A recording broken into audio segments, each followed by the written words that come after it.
Hey everyone, I'm excited to introduce you to Dr. Anna D, who is the founder of Unity Chiropractic Wellness. She's a doctor. She has a doctorate of chiropractic medicine and then is also has a corrective exercise specialist certification as well, or designation, I guess is the correct terminology.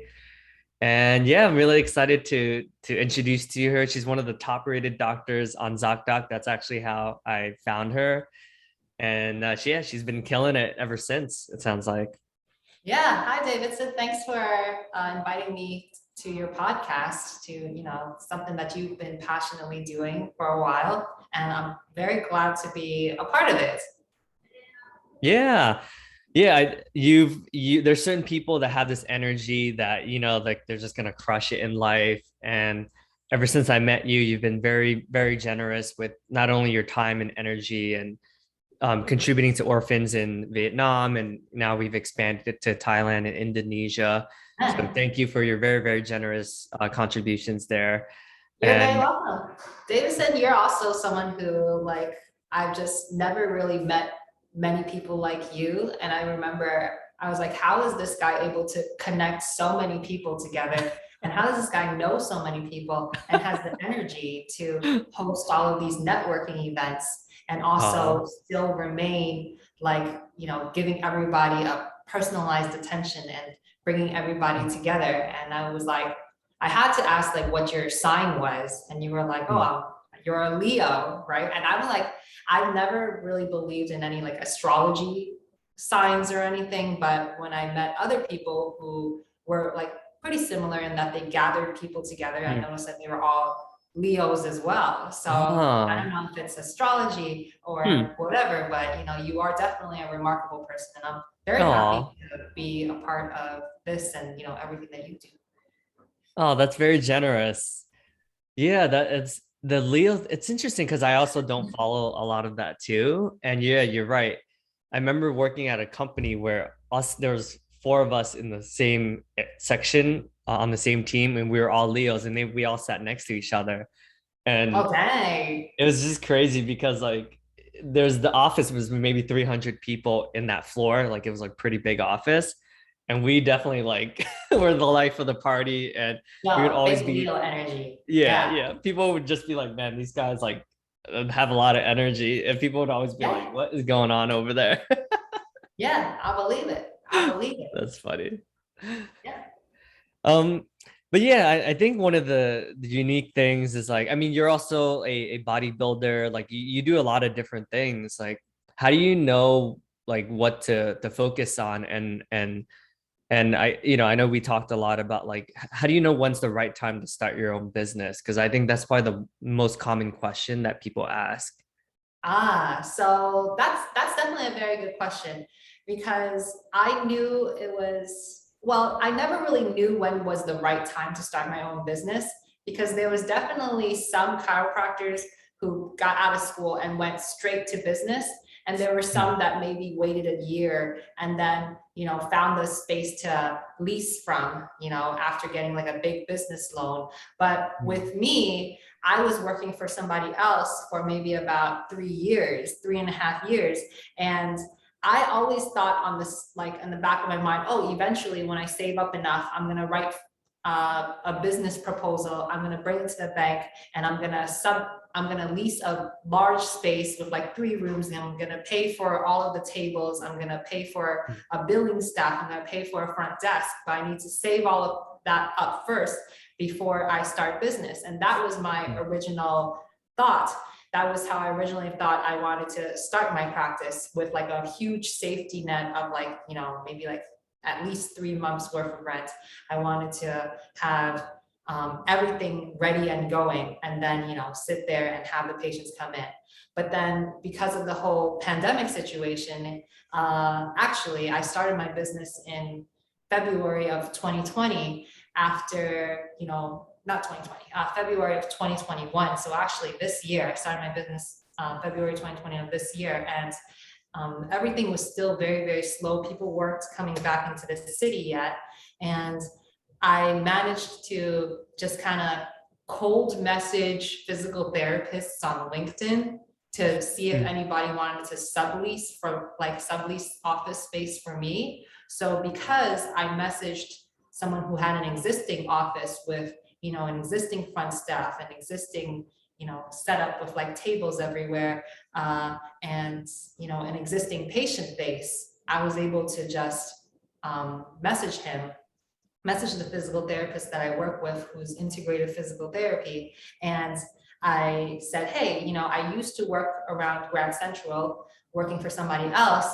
Now I don't work there anymore. So could I, maybe sublease from you and pay like a certain amount? Now, the original amount I had proposed was like really, really, really lowballing like physical therapist, because I really couldn't afford much. I just knew I needed to start business now because I felt that I was kind of not giving as much time as I wanted to patients at my other job, because I had to see a lot of people all like within a short amount of time.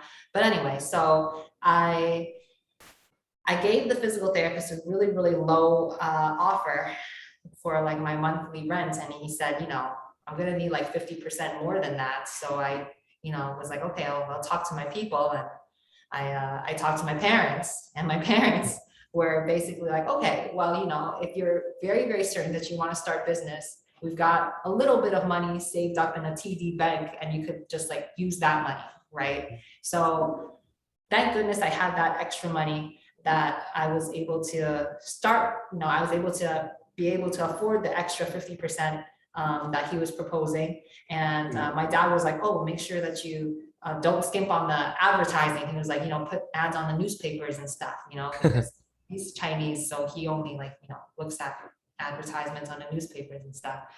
So I started business, and at first I thought that I would just be sitting there kind of like twiddling my thumbs while I wait for patients to show up, right? But actually, the business actually like hit the ground running because I had an existing amount of reviews from my old office, right? So what I suggest to an aspiring, entrepreneur is to like start off, like if you could, get your reviews up and get your reputation up under someone else's expense, right? Yeah. And even if, maybe the place that you're working at, you're not getting any reviews, you should take the time to ask the customers, ask the patients, can you leave a review under my like Google business name or under my Zocdoc? Because you yourself could start a Google business page and have the address as, your employer's place, right? But if people look up your name, it'll match to your Google business name, and then people could leave a review for you. So then when it's time for you to finally open up your own office, you'll have that Google, business page, and then you just change the address. So then, your reviews never get tied to the employer's business. And instead, when you start your own business, people will be able to look you up and know exactly where you are. So I was able to hit the ground running because I had that existing patient base.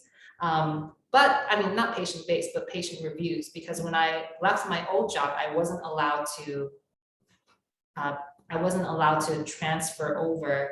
I mean, I wasn't allowed to reach out to the old patients and be like, hey, here's my new place, right? But my Zocdoc, which is a appointments platform, right? In New York City and some big cities, I was able to get like 3 new patients on the first day. So that was February of 2021. And on that day, I remember there was a big snowstorm. So it was a huge snowstorm, February 1st, 2021. And the physical therapist called me like on the Sunday before the Monday. And he was like, hey, we're not going to be open. Like physical therapy department's not going to be here tomorrow because of the snowstorm. But if you still want to go in, you could go in. Right. And I was like, yo, this is my first day, so I better go in. I got to make things auspicious. I got to set a precedent that even if there's a snowstorm, I'm going to come in. Right. Wow. So then I think because of that, that mentality that I set for myself. Like, hey, Mm. I've been fun employed for a while, I've been, all of this and that. I'm gonna go in and I'm gonna hit the ground running. I'm gonna be there from 7 a.m. till 7 p.m. I'm gonna try to be there Wow. 6 days a week, in order to get my business going. Because some people wonder, weren't you afraid that you weren't gonna have people come in? Weren't you afraid that like people wouldn't find you or whatever? But because, and most people when they first start off, they might only put a few like hours a week into their business, right? Maybe they'll do like only 2 days a week, only 3 days a week, maybe for only 4 or 5 hours, but then if you're not there for the odd hours of the day, the early hours, the late hours, then you're losing that traffic. So if you want to start a business that's successful, get the reviews, be willing to have the long hours, and know that it doesn't take much to start your own business if you could like think outside of the box, because you don't need like that huge bank loan, that long lease to buy all of your own equipment. You could start off working at an existing office, but working for yourself. So, yeah. So, Wow, a lot of gems there. I think people don't realize, like you said, like the old school, like people think newspapers and stuff like that. But really, our generation and basically every generation after this, online reviews are always going to be very important, right? That's why there's multi-billion-dollar companies like AngelList, like Yelp, like all these, there's all these, and then Zocdoc, right? It's like, if you don't master like the Google reviews and all that stuff, then I feel like you're almost doing yourself a disservice, because every new generation is going to be using online moving forward.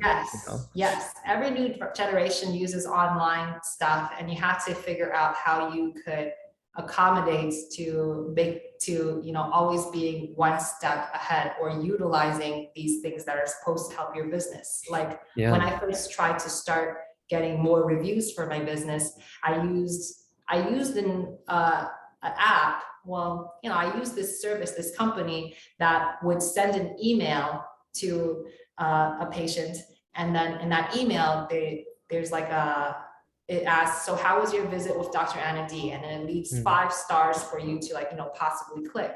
So if the patient clicked on 5, then a pop-up will pop up and it says, oh, do you mind leaving a review on Yelp, on Google, or whatever, right? And if it was 4 or below, then it says, how could we have done better, right? So I thought this was what I needed. I was paying like $80 a month for this. I was just like simply, inputting the patient's email address and then just clicking, all right, send. And what I was noticing was that the patients were clicking 5, the ones that do open up the email were clicking 5, but then when the pop-up pops up, they don't follow through with it.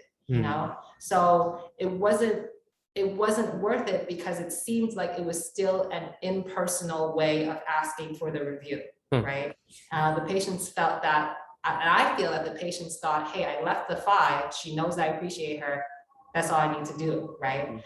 But what I noticed was that if I actually sent an email, a personal email to the patient after the visit, giving like aftercare stuff, giving like exercise stuff, and then, leaving at the bottom, by the way, if you liked your experience, could you please leave a review on Zocdoc? Or like putting a link, click here to leave a review on Yelp, click here to leave a review on Google. People were more likely to follow through with leaving the review, because it was like right there in that email after they've read everything. Because I experimented with having that, like, oh, by the way, leave a review on the PS section, and people weren't following through with it because they read the sincerely Anna D, and then they didn't read the PS part. So you got to put, by the way, can you leave a review before the sincerely part, before the closure. And then I found that people were leaving reviews a lot. Another awesome thing that I suggest is to make sure that your system is integrated with all this like new technology. It might be hard at first, and that's why some of the older doctors have a slightly harder time getting like new patients, except for their own original patient base. What I noticed is that older doctors are still doing a lot of stuff by paper and like book. Mm. They're handwriting everything down.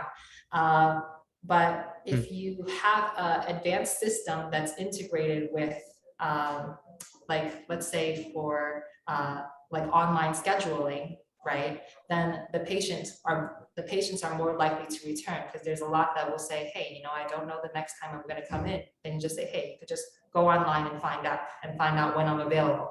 And the nice thing about that is if you allow them to go online to book their next appointment on appointment platforms like Zocdoc, right?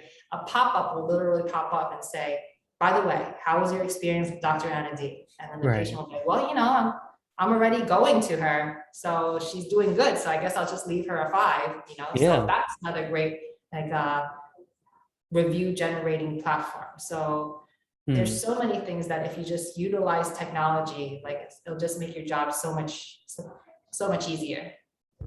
That's great to hear, because as a salesperson who has worked at Yelp and a lot of like software companies, sometimes we're not as present because it takes time, right? Like once they implement something, usually you don't really see the results until like much later. Mhm. But sometimes I lose sight of, I forget like how much impact like a lot of the stuff that I'm supporting my clients with. Because usually, when that happens, like I mean, yeah, I think like we take it for granted, right? Because I'm like, oh, software is everywhere, but then I forget that like not everyone is using the latest technology Mhm. all the time, you know. Mhm. Yeah, I didn't Um, even know to get on Zoom for this call. I was like, all right, I'm ready for your phone call. And then you're like, did you get my invite for Zoom? And I was like, oh, geez, because as a chiropractor, I'm like not using these oh, I see. teleconference stuff. Yeah, that's a Everything good has been point. in person. Yeah. That's funny. Yeah, I guess because like I've worked at pretty much like some of the most innovative tech companies, so I'm like so used to it. This is like the thousandth time I'm on Zoom, and then like you said, like I forget that not everyone is basically using the same tools as I am all the time. Yeah, I didn't even know that this was going to be a person-to-person thing, but it worked out. It worked out because we have a holiday dinner after this, so I Oh, was I was dressed relatively okay. I don't have my fake eyelashes on, which is what I'd like to have, oh, but it's okay. I yeah, think I yeah. think there's I was like, filters for Zoom to include that, but I couldn't even get my microphone working today, so this is the true me. So. no, I mean, I don't want to skirt past that. Like, clearly, you offer like quality service, right? Like, that's the foundation of why you've been so successful, right? And I don't know if you give yourself enough credit that, like, oh, actually, the reason why I've been so successful is because I'm doing like a really good job too, right? Yes. So I definitely believe that I'm doing a very good job because Yeah. if I knew there was another chiropractor that did like what I did, I would go like see them. You know what I mean? But there's also a number of different chiropractors who all like practice very, very differently, Yeah. and it all depends on what the patient's preference is. Like if some people just want to get in and get out, with me, like the patients come in and it's like all half-hour sessions, so everybody's a half-hour session, regardless if their insurance is high paying or low Mm. paying, or if they are someone who's like a self-pay, as in we're not doing insurance. So everybody is a very, very reasonable, like everybody's paying a very, very reasonable price. But of course, if every patient of mine was paying the discounted self-pay rates and stuff like that, I wouldn't be able to make ends meet, Mm. but it's the high paying patients insurances that kind of like make up for the ones who, might not be able to afford visits. So I might give them like some sort of a discount. But for Mm. the most part, everybody that comes in gets, the same treatment, because you never know if they end up having like better insurance one day, or they end up Mm. referring a friend or something. You don't want one person to only get like 10 minutes, and meanwhile, like another person getting like, Mm. a lot, like 30 minutes worth of care, so everything has to stay pretty consistent. Mm. But yeah, everybody kind of experiments with what works in terms of like every visit. Because at my old office, it used to be we would set a patient up on some like a modality like electric stimulation, and then we would leave them there while we go and work on the next patient, right? So that's how things used to work. The electric stim was more of like a buffer between patients. Mm. So you'd be able to see like a decent amount of patients like every hour. But then what I found was that if I am with them the entire half hour, right, then everybody knows that they have a half hour slot instead of booking two people in the same slot and having one person on electric stim, the other person on, you're working on, right? If you just give everybody, one single appointment slot and not be seeing two people at the same time, then it'll also help with not only better treatments because you're with the patient the whole time, you're not just leaving them there, right? But it also helps to with like scheduling, as in sometimes one of the patients will come in a little bit later, right? And then you're like, oh, so what am I going to do now, right? But if a patient comes in late now, they know that they're eating into their half-hour time slot, so they respect that time, right? Yeah. When it used to be that, if somebody came in late, it like threw everything off. So so one reason why I spend so much time with people is because it makes it easier on me and it makes it easier for them as well. And also, like, to be honest, like I could afford to see people every half an hour, but there are some people who like there's some chiropractors that spend maybe like 5 to 7 minutes on a patient, and that's just what works for them. So I'm not gonna tell them like, hey, like you should, why would I tell them to spend longer times with patients if that's what's been working out for them? But because these are probably sometimes chiropractors that are in network who are getting paid a lot less from insurances, so they have no choice but to spend like maybe 5 or 7 minutes, or they're in network and this is the new patient visit, and there are some new patients who say that they go to the chiropractor and they don't get treatment on the same day, right? And the reason why is because the chiropractor is really only limited to that same small amount of reimbursement. So why would they spend an extra amount of time doing, because it would essentially be like 2 visits on the same day for them, because they're getting paid like not that much from insurance companies. So if I'm getting paid more from insurance companies, I'm going to make sure that I make it worth it to the patient. Yeah, that's pretty interesting. So I mean, this is a pretty loaded question, but like what do you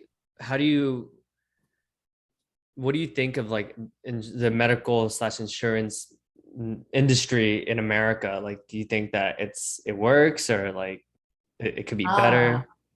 So of course, America is very, capitalist, right? Where we want to give everybody an opportunity to, choose like good care and, pay less for like, possibly subpar care if, you can't afford it, right? So in America, like, the insurances that are government subsidized, like Medicaid, Medicare, and stuff like that, that doesn't cover chiropractic, right? But like commercial insurances cover chiropractic, but sometimes you have to, pay like into a deductible, right? So it's like you pay the insurance money, but then when you go see the chiropractor or go see a physical therapist, you still have to pay for the full visit before insurance even covers anything, which for some patients might be a surprise because, the only doctor they've ever gone to is the primary care physician or their annual OBGYN, and they usually don't have to pay anything, but that's because that's covered, right? So when patients come to see me, sometimes they're surprised that they're like, oh, wait, why do I have to pay for the full amount? Well, because your deductible hasn't been met yet or whatever. So there's a lot of people who really don't understand their insurance. And of course, this is not something that you learn at school, right? And this is not something that you even learn from your job or even the person who provides the insurance. People are like, what's the difference between a deductible a deductible and an out-of-pocket max. Those are both huge numbers. You know, people just kind of like look for what's the cheapest insurance that they could get, and then opt for that. Well, when you do that, then basically sometimes it's like not really any insurance at all. So, Yeah.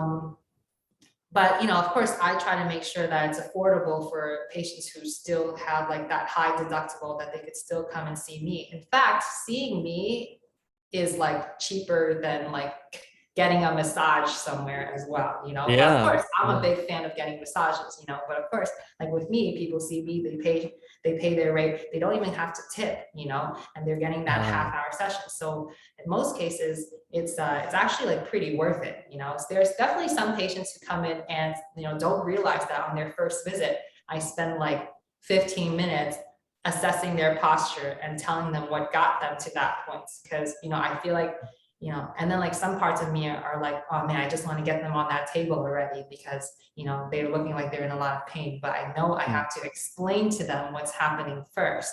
So Right. then even when they're getting the treatment, they, you know, they will know, oh, when she's stretching me, my joints are like plumping up, you know what I mean? Like they can visualize what's happening with their body, as opposed to me just like playing magic tricks, you know what I mean? Mm. Like they'll know what's happening. So let's see, I got to get back to your original question on what I think about the whole insurance situation right now.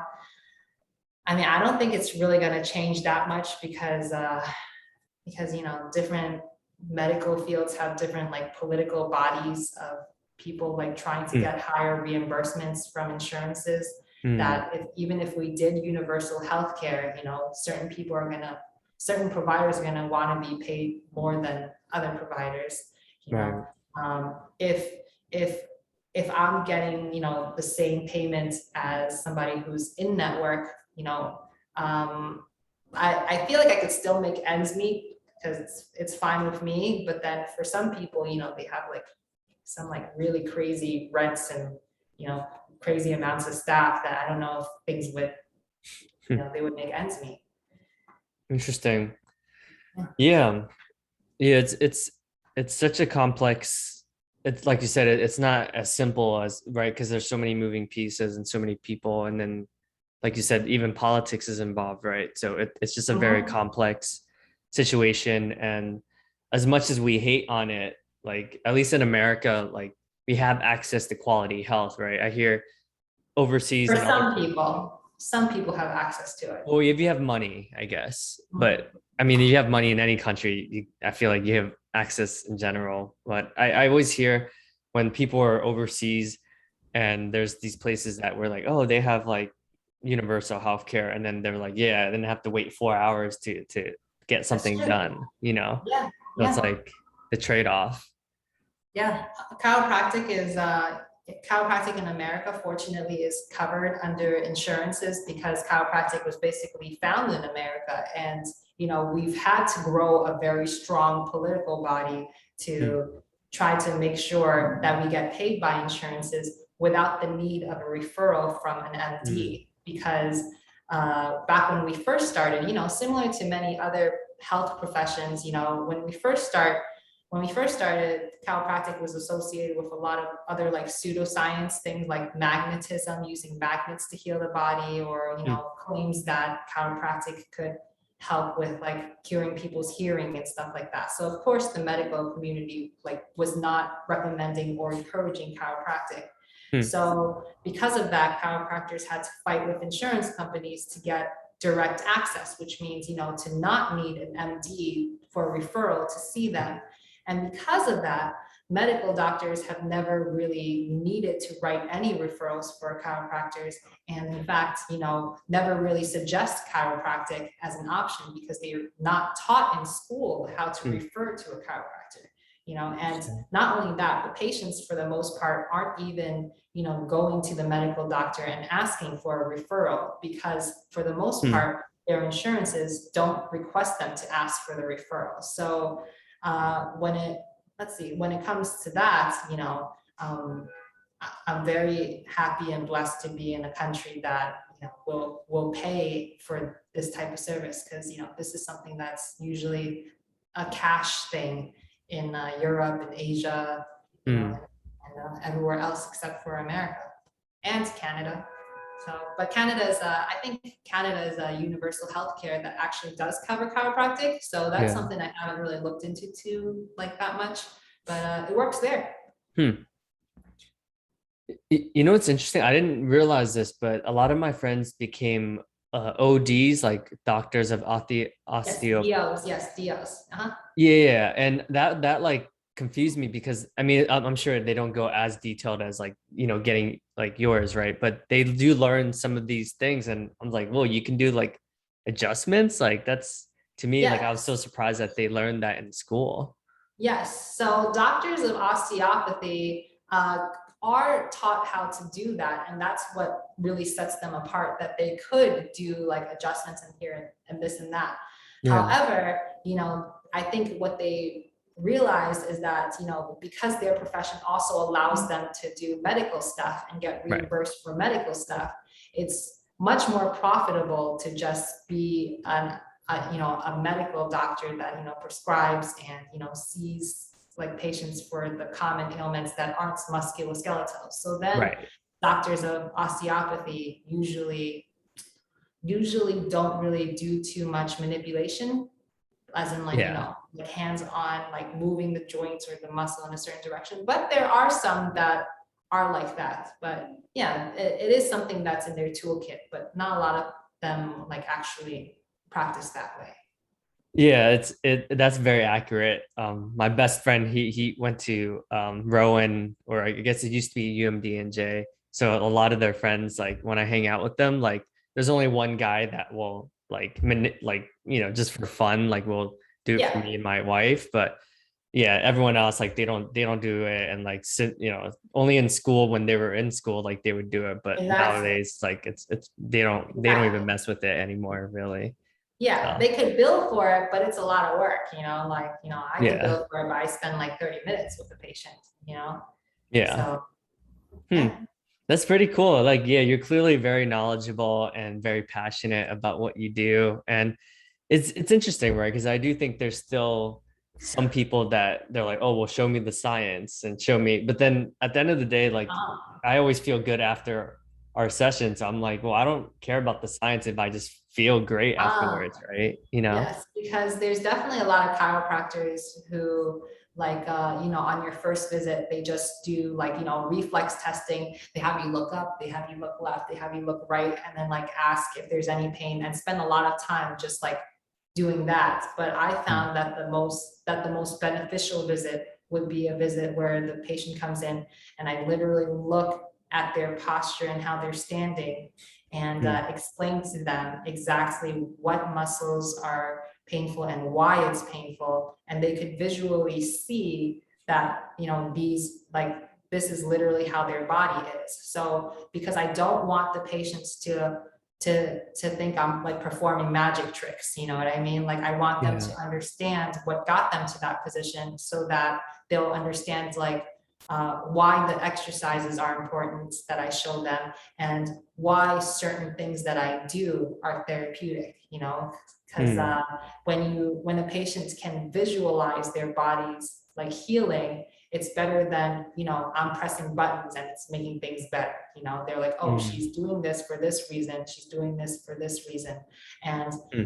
I feel that might certain chiropractors might not be communicating things very well because the patient might say, Right. I got neck pain, and the chiropractor is like, okay, lay face down, because maybe they just don't have the time. They got to get to the next patient, like if you go to a Hmm. doctor and they're telling you to take a pill, they're not telling you, all right, well, this is the pathway that the pill is going to, Hmm. reach your brain, and this is what the pill is going to do. Some providers just don't have the time to explain. Unfortunately, with me, I do like the whole 30-minute sessions. I explain everything. So, Hmm. yeah, that it benefits me, it benefits the patients. It's good. That's a good point. You are much more communicative than yeah, than most medical professionals and compared to other chiropractors as well. Like you do take the time to and it's interesting. Yeah, I think in our society, maybe because we're such a capitalistic society, like you said, like it's almost like when you're getting paid like per hour or whatever, it's hard not to view like time as money, you know? Oh yeah, it's hard to view things like that. And another thing is that they always say that if you plan to expand and maybe like hire somebody else, which I do plan on doing soon, they say to, step back and see how you can make things more efficient. Before you hire somebody else, see how you can make things more efficient. So, I guess what I could do is I could spend like 15 minutes on a patient and they would still get better and stuff. But, personally, like it's just much more easier for me and for the patient. And it's much more easier and slow paced if I just do the half-hour sessions. And even with, doing half-hour sessions with patients, I still am able to make ends meet, and I'm still like making far more than I've ever made as an associate, which is why I was able to, make the donations that I did this year, because it was just like money that I didn't even expect to get. You know what I mean? Like some patients who I thought I would like get not that much from, as in like with their insurance ends up paying me a lot more. And I'm like, you know what, I'll just give away the extra, because like I didn't expect it. Or some patients might come in who work for a like charitable or a company that really needs donations, and I'll just be like, you know what, I'll just give you some of my profits or whatever. It's like I've got I mean, I don't want to like go around and say like I've got like, oh, I've got all this like money like sitting around that I don't have anything to do with it, because of course I still value the money, because I remember when I first made my first donation to like anti-Asian hate crimes, right? That was my very first donation ever, and this was maybe like a month and a half or something out of just starting my business, right? Maybe like 2 months after starting my business. And I knew the moment that I would donate, and I donated like 1,000. I knew that the moment that I donated 1,000, my sister was gonna probably message me and be like, yo, why'd you donate $1,000, right? Because I knew that she would say like, that's like grandma's New Year's money. You know what I mean? Like, because my parents, because this was close to Chinese New Year's, which was like in mid-February. So, I remember my parents both gave me like, $100, and then they were like, oh, and this is from grandma, and it's like $200, right? And I was like, oh, thank you so much, right? And I was very, very appreciative that they were giving me like, this like hard-earned money from them. And, of course, like my grandma, she's like not making much money, it's like all government stuff. So like my sister was seeing it as like me giving away my parents' money and my grandma's money. You know what I mean? She was like, and like, I felt bad too, but then I had that extra money. And if I keep on like associating with any money that I spend or anything that I donate as like, as the hours and effort that my parents put in to get that money, right? Then, then I would be doing a disservice to myself, as in I wouldn't be, like, I don't know, like treating myself well, and I wouldn't be treating, the community with like all of this money if I just like held it like in the bank account and like not gave it back, you know what I mean? So like so that's been a big change, like seeing the money that's generated in terms of how many hours I put in versus how many hours my parents or my grandma would have had to put in for that same amount of money, and my giving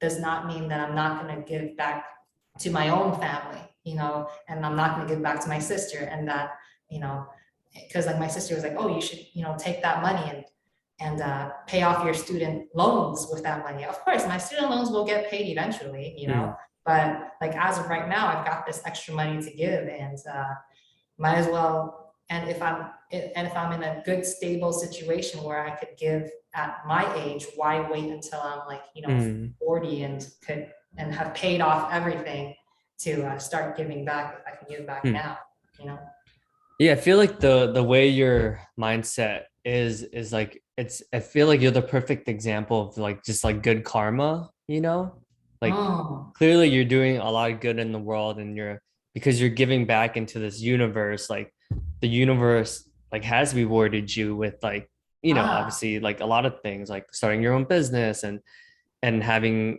clients, and like just it's very obvious to me at least that like, oh, the ah, more good we put in the universe, like it's sometimes you can't explain it, right? To like, it sounds like your sister is that's more it. rational. Yeah, Sometimes you can't explain it to people, but it always comes back. It's just hard to see it sometimes, like in that moment.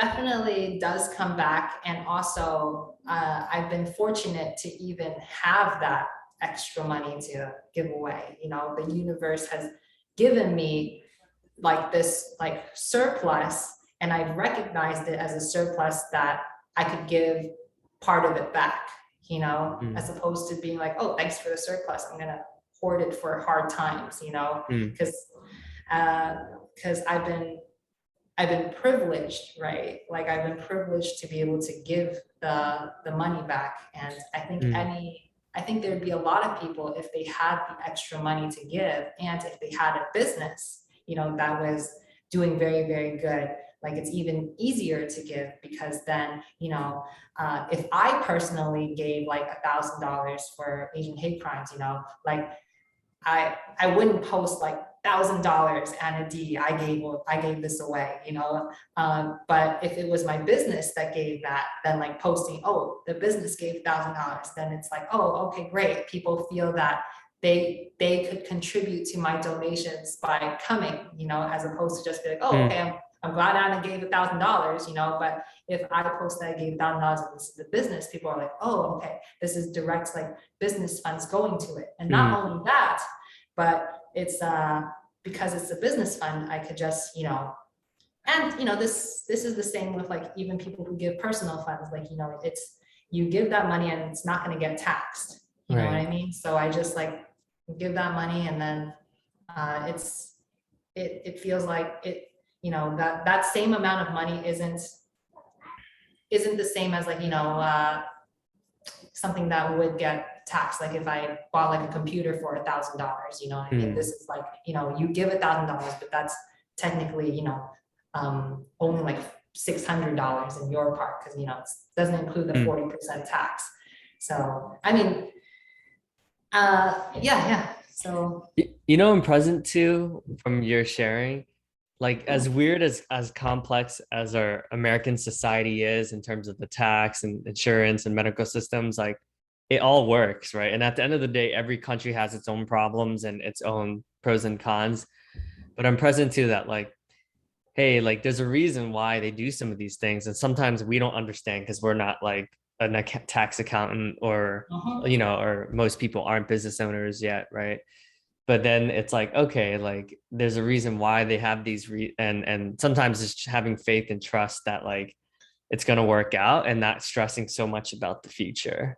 Oh yeah. Basically, when I first started practice, I still didn't know that much about billing, because of course, I didn't have like a billing team or anything like that. I was sending out my own bills. And then when I was sending out my first bills, I was like, oh shoot, is insurance gonna believe me that I saw this person today? You know what I mean? Mm, So I send out the bills, and sat back, and next thing you know, insurance started like paying me. They sent me the checks. So it was like mm, all the doubts that I had like just like melted away. And then since then, it like everything's just been relatively smooth sailing for me. So I've been mm, very, very happy about that. But of course, I'm also, here like 65 hours a week, but because mm, I like what I'm doing, it doesn't really feel that much like mm. work at all. So I'm very lucky to do something that's just comes so easily, and makes me happy and makes the patients happy.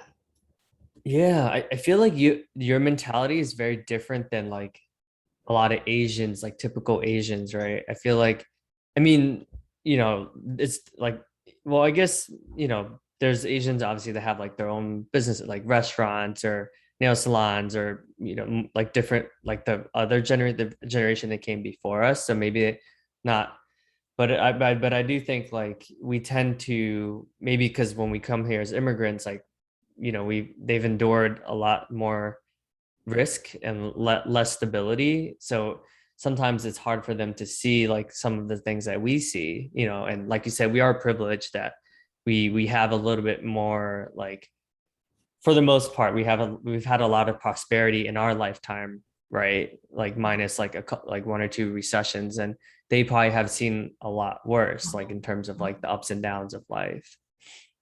Yeah, yeah, we're both very, very lucky, and we recognize how much, I don't want to use the word privilege, but like, we recognize how things have worked out for us, Yeah, and we want to make sure that things work out for other people as well. yeah. Well, thank you so much. I know we're at time, but this has been really helpful. I think a lot of people will learn a lot from, like, whether they're curious to starting their own practice one day, or yeah, it's clearly, it makes sense why you've been seeing a lot of success. I think you're doing such a you're putting good energy out there in the world and you're receiving it back. And I'm just happy that you're seeing the success you're seeing. And I'm also grateful that you've been able to contribute like so many, in so many ways, like beyond like the donations and just the clearing you are for the world. So thank you so much Ah, thanks. for being Thanks, the Davidson. awesome person you are. Thanks, Davidson. It was nice talking with you. Thank you for arranging this time, and I look forward to seeing you in person somewhere. Yes. And if, Yeah. of course, if anybody ever wants to get in contact with me, they could always email me. They could always call. They could always even text my business line as well. This is all stuff that you'd be able to find online just by looking my name up, Anna D, Oh ANNADI. yeah. Yeah. I'll post your email, your website, and your Zocdoc and all that good stuff. Oh, sounds good. Thank you so much, Davidson. Yeah. Thank you. All right, I gotta get back to work. Okay. Take care. All right, take care.